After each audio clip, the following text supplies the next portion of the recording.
So, after what has been a very long journey, we have finally come to the end of our game, or at least our run of the Outer Worlds 2, where I have essentially done just about everything I possibly could, at least based on the decisions I made. Obviously, there's going to be some things that have adjusted, some of the things that would be different had we chose something else or whatever. But again, there are tons of combinations of stuff we could have tackled it, but I am quite content with how I played and how it worked out for me in the end. So anyway, now's our time. Let's go ahead and get this bad boy reviewed. It's been one of these games that's been, again, taking up a good chunk of our time. You know, the long-awaited sequel to the first Outer Worlds game, which had a bit of, I don't want to say it's cult classic or a cult hit, like, because I feel like the game did have a decent backing and it did quite well for itself during the time. So having been, what, 6 years later, just about, if not 6 years later, we finally got a sequel, which they promised a much bigger game, more worlds, more guns, more everything. And I feel like the game was definitely a dramatic size increase. I played only a little bit of the first game, but from what I understood, this game was actually quite a lot bigger than the first one, especially in length to beat, especially if you're doing everything. I feel like the game added way more hours to it, so there's definitely a lot longer of a game, but that's to be expected in a sequel. Now, before we go into anything further, I'm going to discuss what I did not like about the game first. I figured that's a great way to kick things off because, again, there's been some things that have been pulling us down throughout the course of the series, unfortunately. So let's go in and discuss a few of the things that I felt could have been improved, or, you know, some things that took away from the game, in my opinion. So the first thing I'm going to mention just right out the gate is obviously optimization issues on PC, particularly. Despite having a decent, rig, something that can handle this game on like a medium setting or even a high setting in certain regards, it still was running pretty poorly. And I had to, unfortunately, the only way I was really able to get a proper, a proper frame rate was to put it on ultra performance, which obviously ultra performance is kind of like a last resort. It's a pretty ugly looking thing, but at least you get you get the smooth frame rate. I wasn't the only one who had issues too, so it's not isolated to me. Obviously, if you have a much better PC, you won't have that many problems and things like that, but I'm just throwing it out there because it isn't that optimized still to this day. Give it a few more weeks though, I think, with enough patches, and I feel like the game will be buttery smooth. You know, that's usually what happens with modern gaming, at least on PC. So I figured I'd just throw that out there as something that was kind of a hindrance, but we got used to it as time went on, and I almost barely noticed it. It just became the norm as we played through. Another thing I want to mention, obviously, as the game jumped in, the biggest concern I'd say with the game right off the snuff was the scaling, the difficulty scaling, and the initial start of the game was a bit overwhelming. I will say our start on Horizon Station was great. But then once we dropped into Eden, Paradise Island, I felt like Paradise Island was a far too large location for a first area, which is, again, I don't mind having a large area, but at the same time, stop that. Sorry, cat's being annoying. Anyway, it was a nice large area, but I felt like it was kind of, I don't know, it just felt all over the map, and you felt like despite doing all of these side missions to get yourself started nicely, the game was very it was scaled poorly. It didn't matter. Even on the normal difficulty, I was getting absolutely dominated. Even if, like I said, I was doing as many side quests as I could. I did way more side quests than the average person. I did miss a few when I was first going through Paradise Island. I ended up going back and finishing them later, but there wasn't that many that I had to do when I came back. So even if I had completely done every single side mission there was in the first area, I still feel like that scaling part was very difficult. It really was dependent on you finding the right kind of weaponry, getting the right perks, and making sure your build was solid.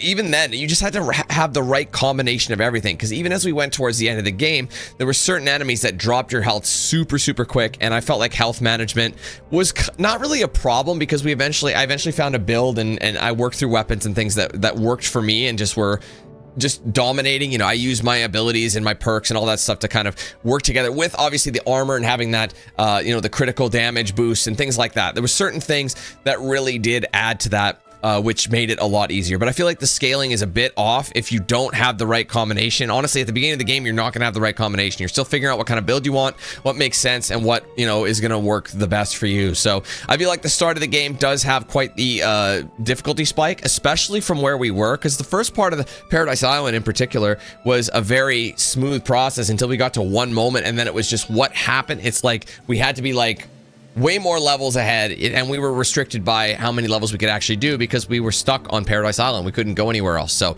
I think that was the biggest thing, was that at the start.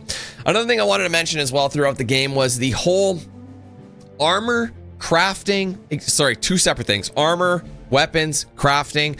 All of it became a giant blur. Yes, I remember they kind of advertised while back, there's more guns, there's more armor, there's more of everything. You know, it was the idea was like, we have so much for you to see and so much for you to use. But when you really look through it, particularly the armor, it really didn't matter. I felt I was gathering all these armors and all these different weapons. Armor specifically was bad for this. You'd get so many different legendary things, and they would all have the exact same, relatively the exact same like armor as another special, another like legendary or, you know, unique armor. It would have the same amount of damage resistance. It would have the same perk to it. You know, I don't know how many different things I had where it's like, oh, toxicity rate reduction. Some of them would be more than others, but there was only like a handful of different things that, like, say hats could do, or helmets.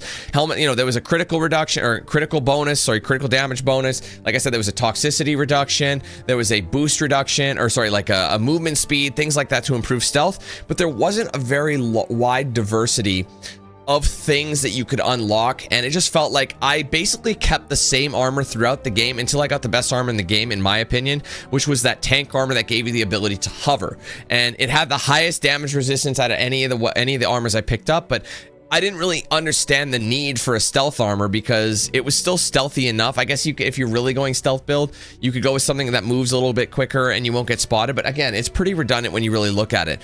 Same with the crafting. I feel like by the time you really crafted everything, there was really nothing to craft. There was nothing unique. Like even trying to craft mods for your weapons, there was a very limited amount of mods you could equip for any particular weapon. So you had to find the recipe to actually craft that mod. So really, there was a lot of weapons I didn't even upgrade or didn't even bother upgrading because I didn't have the recipe for it. So I would have had to maybe buy it, but there's no guarantee that any vendor would have that particular mod that I'm looking for. So a lot of times I felt the crafting thing was almost completely unnecessary, and I feel like there was too much selection that did not really anything different than the other. Like I said, all the inventory space, I used relatively the same same weapons throughout the game despite picking up a bunch. I don't know, man. I just felt like there was a lot of noise in this game in terms of like, oh, look at all this stuff, but really this does exactly the same thing as the other one.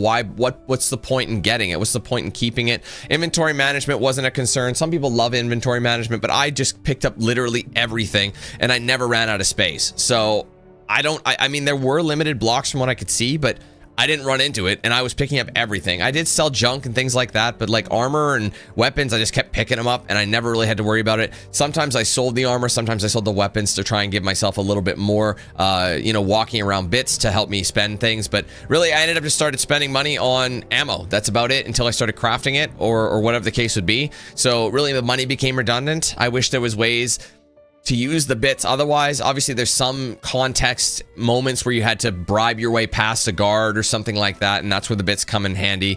But for the most part, there isn't a whole lot of diversity with all the mechanics of the RPG elements of the game. A lot of it seems like I said, it's not even necessary, and you won't even use it. So unfortunately, I do feel like that was a bit of a problem kind of throughout the game. It just almost felt like there was nothing really needed about it. Another major thing that I have to say is whenever a developer says, this game is bigger, it's better, it's got more of everything in it, I wish they wouldn't always just go for bigger is better, because often bigger isn't better. You know, a lot of times, like for example, this game suffers from a big problem in my opinion, where it's got these fairly large sandbox maps depending what planet you're on. I absolutely love a zone map. You know, it's a smaller sandbox or linear location, whatever the case would be, and it's enough to investigate, but it's not too big in the point where it's just redundant. Here's the problem with this one. Yes, they were relatively large. I've seen way bigger. So you have this really large, or fairly average size, I guess, average size sandbox planet locations. and there's just such random sporadic drops. You know what I mean? You've got this like random like areas that you can go and investigate, but there really isn't anything in these locations. You know, you go in, you go to all of the main hubs and things like that, and they'll usually have missions for you to do, but really half the stuff is in, like, you go investigate and it's like just random stuff, and it's just generic enemies or generic like NPCs that don't have any dialogue other than the generic stuff. Any of that stuff, it's just kind of interesting that there's all this open space, and it seems quite vast, and there's nothing in it. A lot of the times you're spending so much time just walking from point A to point B until you get your fast travels, and then you just have no need to fast travel or any of that stuff. So I just felt like this game would have benefit from actually having a smaller area of play. I wish they took all these sandbox maps and shrunk them and got rid of all the fat that's in it. And by the fat, I mean unnecessary terrain, unnecessary foliage, unnecessary, like, it's just all stuff that makes it like I said, it's noise. That's the best way I could put it. There's tons of noise in this game, and it's kind of distracting you from the fact that this game doesn't really have a whole lot in terms of open world RPG-ness to it. A lot of the missions we finished, I mean, don't get me wrong, like I said, some of the sandbox areas were quite large, but when you really think about it, like, think about Paradise Island. On the southwest point of that map, there was a huge distance to walk to get to this bottom corner area, and from that bottom corner area, I ended up finding this Crabble farm. And when I went to the Crabble farm, the only thing that was there wasn't a mission, there was nothing, was if I had the right medicine skills, I could help her, her like pet Crabble. You know, I could, you know, he was sick and I could heal him. That's all I could do, and she'd give me access to her safe. That was it. That whole walk and that whole area of the Southwest was basically devoted to that. So it just seemed really odd that you have this massive walk just for a little, like, something you can buy in a market or another duplicate of a weapon that you can find somewhere else. You know what I mean? Like I said, if you get this rare weapon, you can just, you probably already have one that does exactly the same stuff or is very comparable at that particular point. So unfortunately, this game does have a lot of empty space of nothing in it, and it just seems like, it seems unfinished. It is finished, but it looks unfinished. And that is kind of prevalent throughout the game in various areas. Some locations do this a little bit better. I will say Praetor did quite well at like cutting down the fat a little bit. It felt a little more linear, but just big enough that you could venture off the beaten track and go get a side mission here and there. And it wasn't massive to the point where it's like, this is unnecessary. It felt like if all the levels, all the locations were a lot more like Praetor, I think this would have been a whole lot more interesting. And you would have spent a lot less time wandering aimlessly for no reason. So I think that's the biggest thing. So those were my biggest main complaints about what, you know, the things I did not enjoy about the game. Let's move on to things I did enjoy about the game. So I will say this game is very, very unique and very quirky. I think quirkiness is probably some of my favorite things in games. I love it when they have fun with it. You can tell the devs had a lot of fun with this game. They wanted to make dialogue interesting. They wanted to make, they wanted you to have such a unique experience that's catered to you specifically in true RPG fashion. And it really did feel catered to me. I liked so much all the different ways you could tackle a single problem, whether you had to hack a terminal, or you stealth it through the vents, or you could just persuade somebody, or you just go in guns blazing. While this concept has been around for a while, this game truly gave us the ability to like actually be like, oh, I want to specialize in this, so that if dialogue pops up, I have this unique dialogue because I spent time on that skill, or whatever the case would be. And it really does change the game a lot more. Like I said, you can completely miss all this dialogue and all these ways of completing something, but they always let you complete it in whatever way, whether it's the most basic, primitive way of just running in guns a-blazing, or talking your way out of a bad situation, or just hacking something or stealthing it, not even letting people know you're there. It's super unique each time. So it does give you the feeling that if you played this game multiple times, you wouldn't really be repeating the exact same stuff in dialogue and things like that. If you go for a different build, you're probably in for a new experience, obviously, despite having to tread through all the useless fat that's in a lot of the sandbox worlds in this game. So but either way, it does make you wonder, hey, what if I just built a completely stealth melee only build where you focus all your points into things like lockpicking, stealth, melee combat, things like that. So basically, you're not even there. And if you have to talk to somebody, you got to talk to someone. Otherwise, you're just stealthing, not even engaging half the time. You can do so many different things. And I think that really does add to the game as well, and it makes you want to like do everything and see all the different things you can see. And again, it just got that way for me. And it's just like, I think that was the strongest thing, is just being able to try and like figure out different ways. And I will say it did give me some anxiety, because I'm like, oh, I don't want to miss that dialogue, but I only have so many skill points, and I decided to invest my skill points in this particular this way. So I really love that. The pacing of the game was pretty solid. It felt like we were constantly learning new things. I enjoyed the characters. I did enjoy the overall story, even though it's probably been done before. I wouldn't say it was like a super unique story in a way, other than they put their little skin on it. You know what I mean? Their twists on a classic of these guys think they know what they're doing, and they're trying to save everyone from themselves by destroying it or whatever. But a little bit more sinister plan in there. But I mean, I feel like we've seen it before, but either way, it's done differently to the point where it's familiar, but you can, it's something new to experience. So overall, it was good for that. Another thing I will say as well is I did enjoy the combat. Once we got to a certain level and things were working, I will say it was really exciting to go through and like just dominate based on the skills that you have, and you combine all elements of it. It made it a lot more fun once you actually had a build that worked for what you were doing. I think that was the biggest thing, was getting to that point. And once you got to that point, the gameplay got super fun, and I was just having a blast, just annihilating everybody. And everyone would be talking smack, and if I couldn't get my way, talk my way out of that situation, I would just blast them and shred them in just a few moments, because my weapons, my abilities, my perks were all stacking on top of each other. So it just made it so much easier to kind of get through that.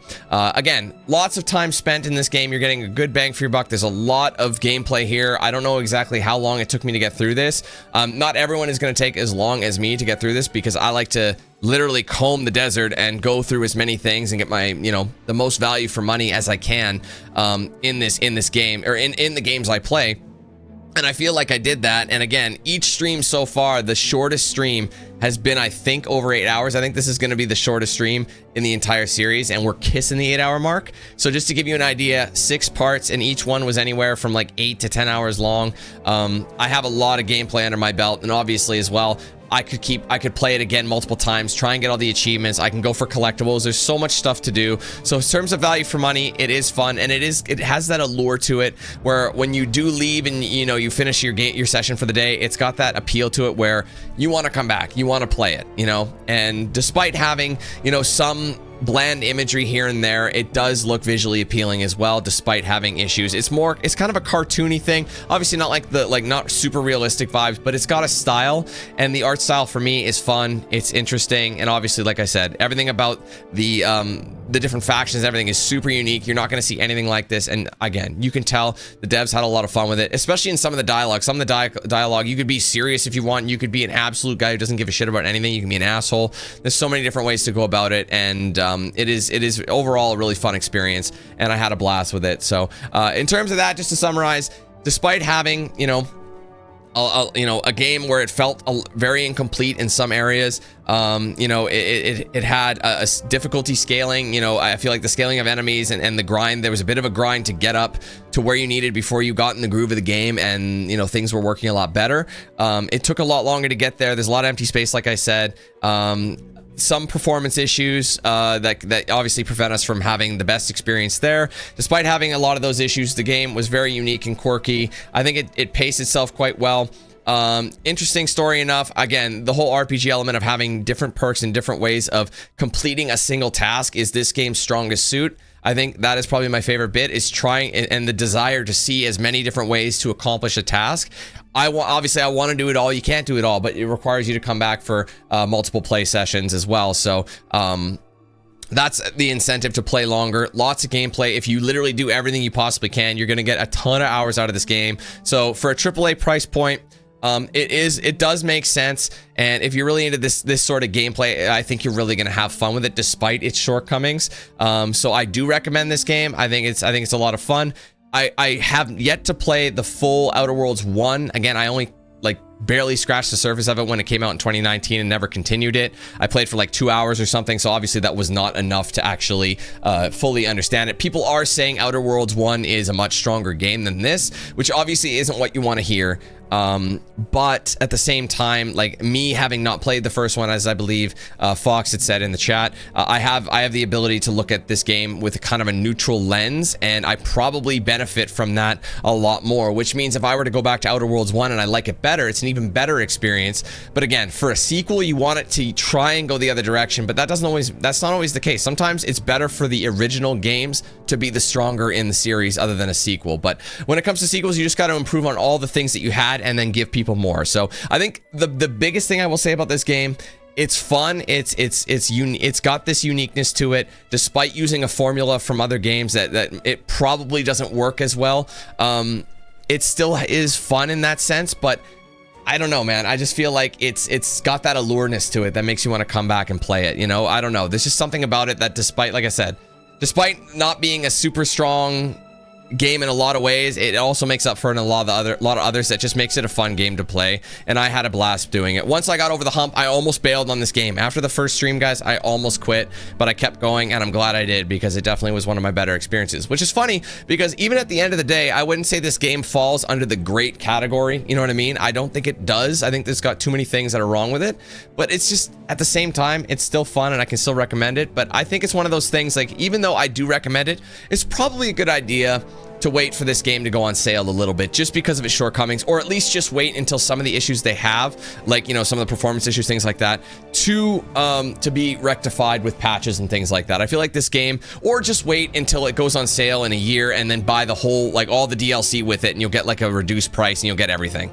I'd say that's probably the best bang for buck with that. So based on that, like I said, not in the great category, but definitely, in my opinion, in the good category. Originally, when I first played this game, I was ready to review bomb it. I wasn't, but you know what I mean. I was going to give it an honest thought on what it was, and as I went through it, the game score increased. Like I said, it's not going to blow your mind with the score. I think it's going to be pretty reserved from how I'm talking about it, but I can't ignore the shortcomings that this game has, and unfortunately that's just the way it is. So based on all these things that I've just discussed, I think this game deserves a 7 out of 10 from me. So it's in that good category. You know, it's a way above the above average range. It's in the good category, approaching great, but it's not quite there. So I think they need to work on some of these things, and I just wish the game, honestly, this is one of those games that it would have been better and probably fared better, scored better, if they scaled things back a bit and trimmed unnecessary fat.